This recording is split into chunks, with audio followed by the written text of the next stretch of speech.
Peace, this is a Meat and Potatoes Sorcery production starring myself, The Water Alchemist, and today's topic for the occult family is how to create your own entity.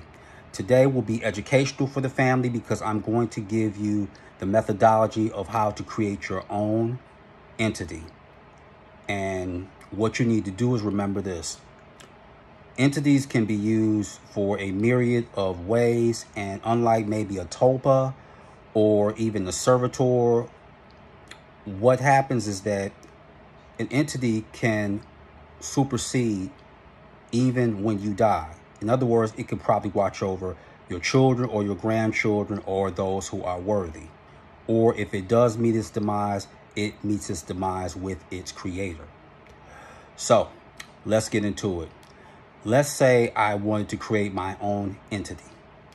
Well, how I would do that is I would create a sigil for said entity, and then I would create another correspondence and use the correspondence. What I mean by that, let's say I wanted a entity for protecting or stopping any hexes, for example. This will be the color for that entity, a black candle. I would use at least 2 or 3. Then I would visualize the qualities of the entity, and I would use breath. One of the 2 things that you're going to need when you're doing any form of magic is you're going to need breath or prana, breathing, and visualizations. You got to have these 2, period. Those are the 2 fundamentals you're going to have to possess. So I would do what Jehovah did.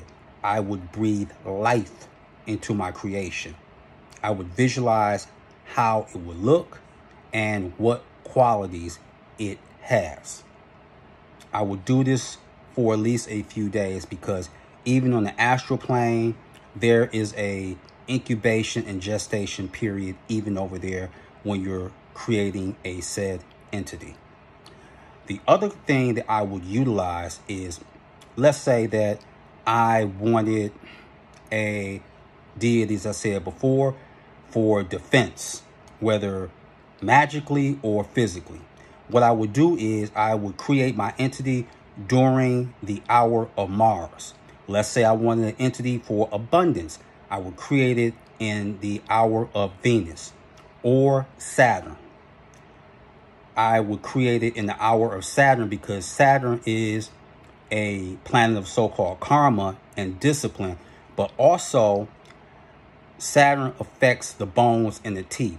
So if I'm a person that's emaciated or weak, I would create a deity that would help me, especially depending on my natal chart.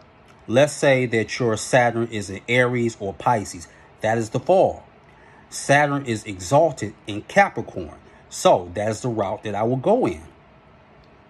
And I would, like I said, use the colors, the hour, depending on the constellation. I would use the sigil, and then I would talk to it. I would talk to it. I would praise it. I would talk about its strengths and imbue it with a personality. And then that entity will go there and do what it has to do. Alan Moore, who I've spoken about numerous times, the comic book writer, he created a snake god called Glycon. And I want to help the family. If you want to take it one step further, because I want you to be dynamic in doing this, get this book, Creating Magical Entities by David Michael Cunningham. It's a very thorough text, and you should get it. So basically, these are the things you could do to create your own entity. I really use my familiars, but if you want to create one, you can. Don't let anyone tell you different, and make a fail-safe and make sure that that entity only obeys you and has the personality where it won't deviate from what you have breathed into it. So with that, that is your meat and potato sorcery for the day. I am the Water Alchemist. Be water, my friends. Peace.